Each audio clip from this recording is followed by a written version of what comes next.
See, here's the thing, guys. You can't have it both ways. You can't say forever and ever that you want a franchise-type quarterback.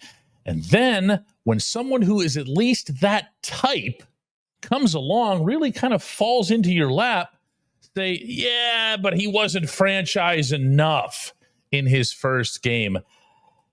Good afternoon. I'm Dejan Kovacevic of DK Pittsburgh Sports. This is DK's Double Shot, and it comes your way every weekday at 4 p.m. I'll be joined in the next segment by Chris Halicke, our Steelers beat writer, who was over at Mike Tomlin's press conference, at which Tomlin sure made it sound like Russell Wilson's not going to be available by this Sunday in Denver.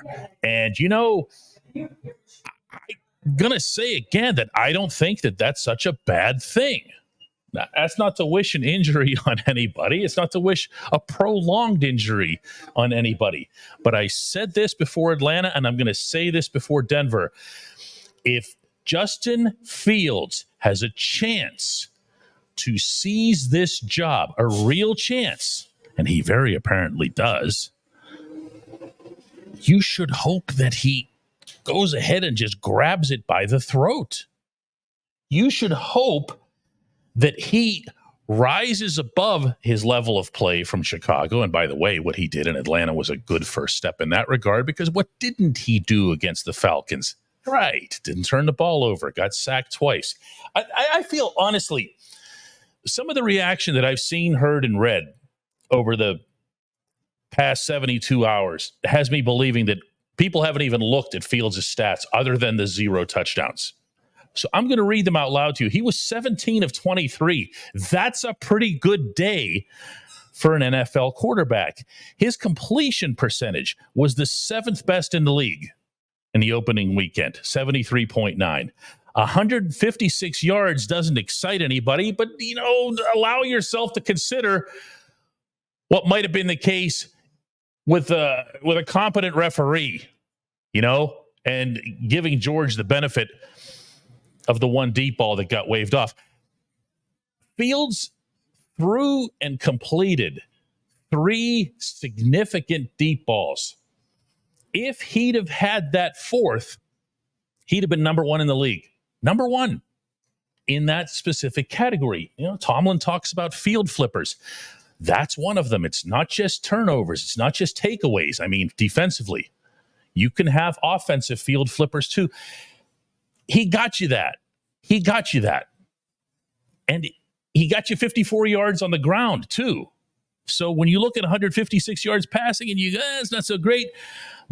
But if you put him into the 200 category, there were only 15 quarterbacks in the NFL who had that many, plus what should have been a completion to George. I'll take that. I'll take that as a start behind a rookie offensive line with really only one NFL starting level wide receiver running routes for him. And by the way, with Arthur Smith saying, and understandably so, I think, you don't throw to the middle of the field because Atlanta's got these 2 world-class safeties in Jesse Bates and Justin Simmons. So he had all kinds of things that Fields did working against him. He still got it done. He still got it done. And I'd like to see him have another chance. So where does Tomlin take this? Tomlin says today, I'm going to see how Russ is. And then he said that Russ almost certainly isn't going to practice tomorrow, the first full day of practice. That would leave him 2 days of practice, Thursday and Friday, and a walkthrough. That's not going to happen. That's not going to happen. You're going to see Fields again. Although the question that comes after that is what happens if Fields wins? Now, Tomlin hates hypothetical questions. He really hates hypothetical questions about quarterbacks. And here's the way he handled the one that he got today. Again, I'm not going to soothe you with hypothetical scenarios. It is my general practice to not. You guys that know me know I do not. So why start today? Because it's the quarterback position or because it's a national story.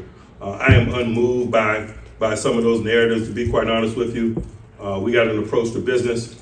I always stand in front of you guys when people are somewhat limited. I say we'll push through our work week. We'll let their participation be our guide in terms of whether we include them and then the quality of that participation. This scenario is no different for me, respectfully. I understand that you have to ask that question, but it doesn't mean that we need to change our position or do things that are abnormal in an effort to answer it. See what I mean? He hates the hypotheticals, just hates them, but especially about the quarterbacks. But you know when else he hated them? That's right, with 1 month left in the 2023 season. And I was telling you at the time that if Mason Rudolph takes the job, takes it by force, wins games, molds with the offense, develops the kind of chemistry that you saw Fields demonstrate, I thought, by throwing that deep ball to George to the inside of the field. You know which one I'm talking about, where George just kind of understood, oh, he threw that in a place that only I can catch it. So George cuts over to his right. That's the kind of stuff that if you show it to Tomlin, if you show it to the coaching staff, you can win the job. This is the optimal scenario, not just for the 2024 season, for the future of the franchise. Look, you guys that I hear from all the time about this and that and what he did with the Bears, and he can't read a defense, and just wait, you'll see he'll start fumbling and he'll start throwing picks and everything else. Go right ahead. Go right ahead. I'm not, well, other than this, I guess, I don't choose to live my life with the cup half empty. I choose to have it half filled. I would love to see a player of this skill level, of this enormous arm talent, and you saw that in Atlanta, with a running ability that who else can match it in the league? Lamar Jackson? Anybody else? Anybody else that allows your offense to go into other teams' stadiums and present for them a threat, a challenge that they don't otherwise have to face against anybody else other than Baltimore? I will take that. I will take that scenario. And when we come back, we're going to take some of Chris Halicke's time to talk about this a little bit further.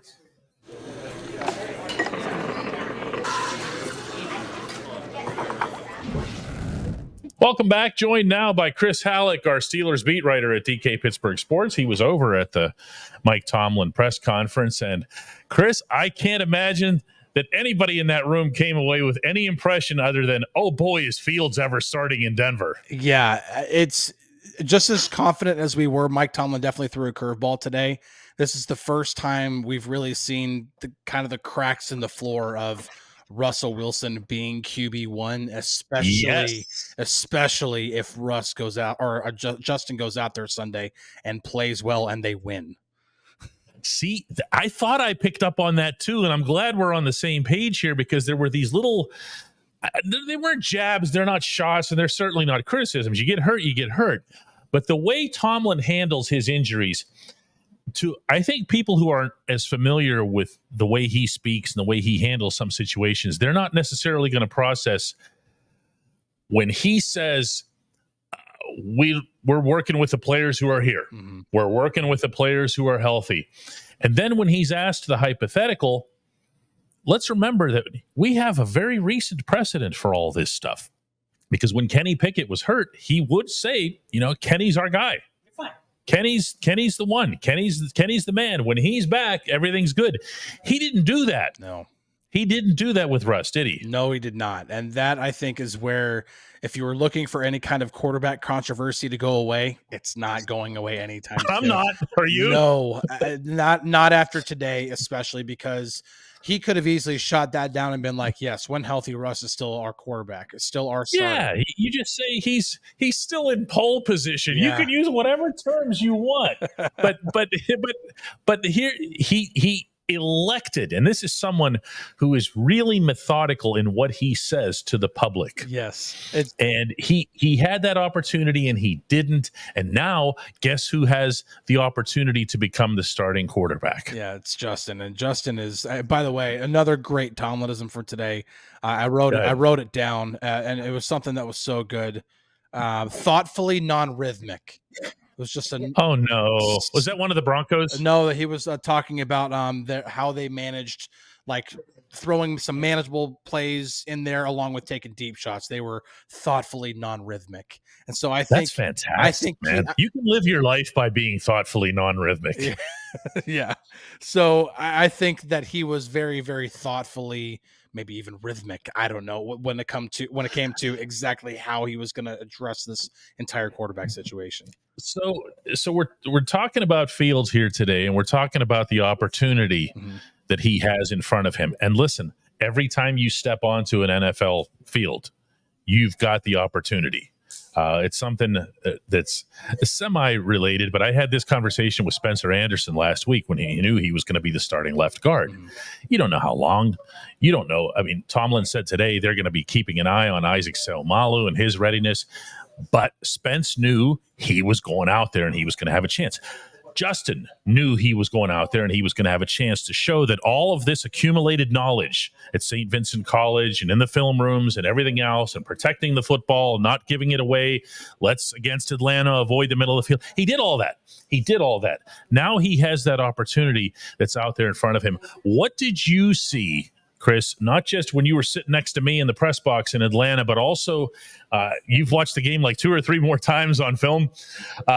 What did you see from Justin's game that maybe would look or feel different than what we all saw in 3 years from his time in Chicago? Well, first off, there were some passes that we talked about it yesterday, in which he threw with anticipation, knowing when the receiver is going to come out of his break, and throwing it in enough time for it to get there before the defender can get there. He did that. That's what it means to throw with anticipation. Yes. He's throwing to where it's got to be in the future, as opposed to where it looks like visually right now. Before a defender really has a chance to even get over there. These are really, especially on out-breaking routes, corner routes, out routes, they're very, very timing related. Like, you need to have great timing, and you can do the same thing with digs over the middle and so many different things. But Justin did a really good job of that at times. Still want to see some improvement. It's not going to magically fix itself overnight.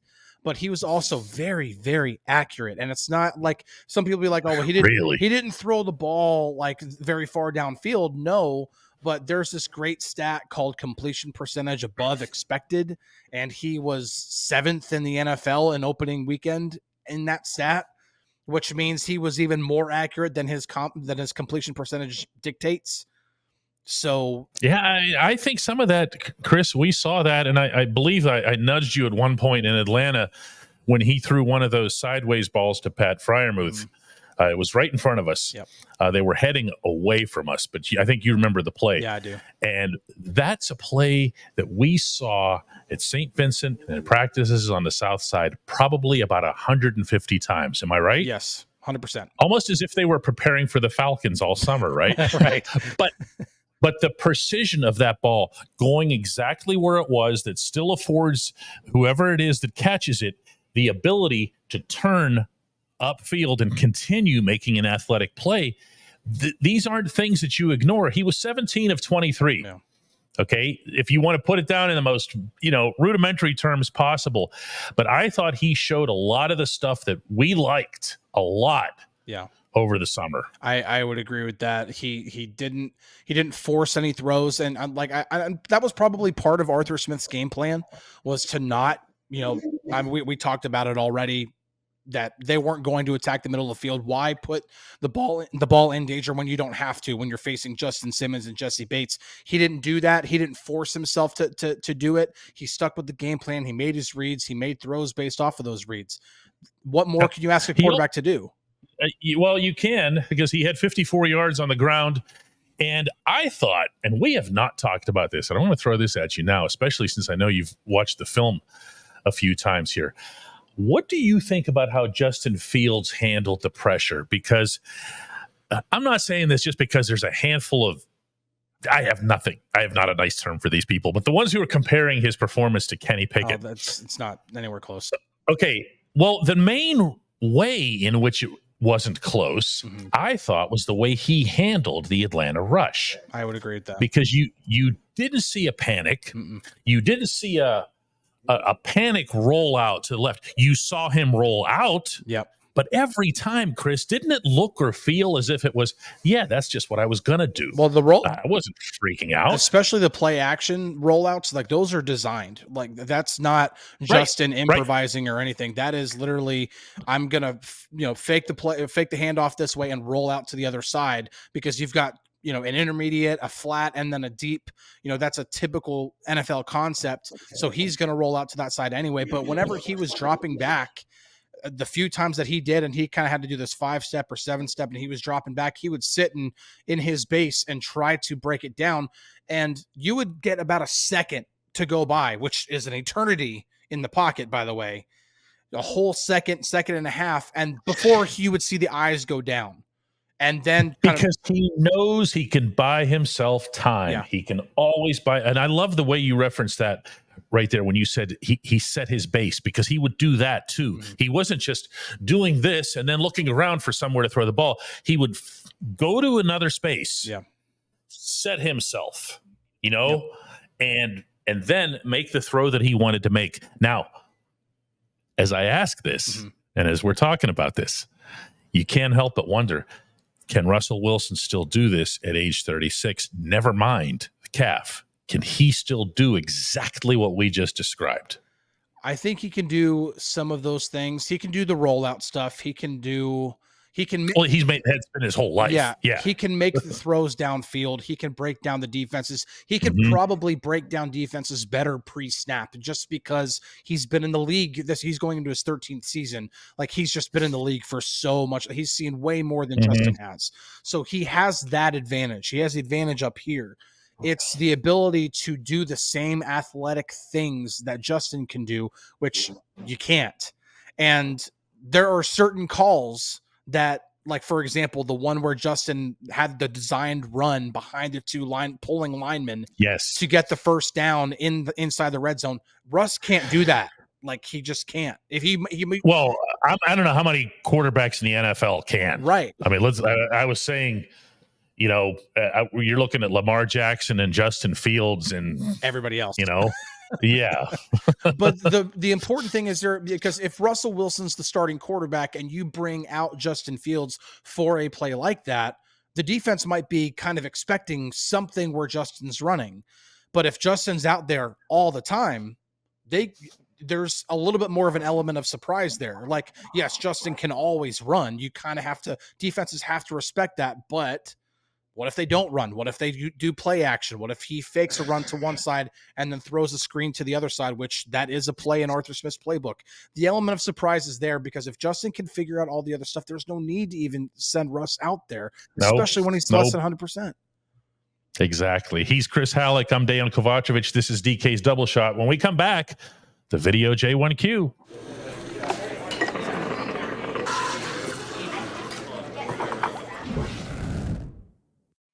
Welcome back. It's time for our Just One Question segment, or J1Q as we more commonly call it. And today's video entry, comes from Tyler Johnson in Salisbury, North Carolina. I'm Tyler Johnson from North Carolina, and my question is about Nick Herbig. So, I'm not an Alex Highsmith hater or anything. I mean, the guy literally went to college in my hometown, and I've always been a supporter of him, but at this point, I think that Herbig is a better player. I think that he's a lot quicker and a better pass rusher. And I'm just wondering what it's going to take for him to earn a starting spot over Highsmith. Tyler, I love you, my man. I appreciate you sending that this way. I actually, to an extent, love the sentiment, at least as it relates to Herbig. He's doing things out there that you really shouldn't be able to do with the limited snaps that he sees. But I got to tell you, your timing is off, because I thought Highsmith was outstanding in Atlanta. It was a little bit rough for everybody on his side of the line early on, the way Bijan Robinson was running and the way the Falcons had some of their schemes going. But once the Steelers set that side, and that was led by 56 and 97, that of course being Cam Hayward, you saw the entire game change. The Falcons thought they had something by going that direction. And then guess what? They didn't. A lot of that was due to Highsmith. Do not ever underestimate the extent to which football coaches, not just in the NFL, not just in Pittsburgh, value a guy sealing the edge on that side. James Harrison, when he was here and he was playing that exact spot, used to admonish everyone in sight in his room about that. You can have all the splash and dash and everything else and get back to the quarterback and get your 10 sacks, whatever. If you're not stopping the run, you won't be over there. Now, is Herbig deficient at stopping the run? No, not that I've seen. Is he a little bit undersized for the position? Maybe. Has he shown an ability to make the tackle in the open field? Yes, but that can be different than sealing the edge. There's a lot that goes into it. There's a lot of, how do I put this? There's a lot of Bud Dupree that goes into it. Bud, if you think about Bud at his peak, meaning right before he signed with the Titans out of free agency, Bud would just cause so much chaos, so much mayhem over there that the running back would go over there and go, whoa, what's all this? And find somewhere else to go. Highsmith does a lot of that. He does a lot of things that do not directly show up on a statistical performance analysis. But he did it Sunday, and he did it really well. I'm okay with Herbig's usage for now. If you're facing an opponent where you really, really need to get back there and pressure the quarterback, need to flush him from the pocket, need to take him down, go ahead and get Nick involved. But guess what? You also can do that by getting him as a part of a 3 outside linebacker set with one or the other stunting from the inside. The Steelers did a lot of that over the course of the summer. I, again, appreciate the question, Tyler. I appreciate everybody watching Double Shot. A reminder that I have 3 everyday morning daily shots, 1 each on Steelers, Penguins, and Pirates. And this new thing comes your way at 4 p.m. weekdays. Thanks so much for watching.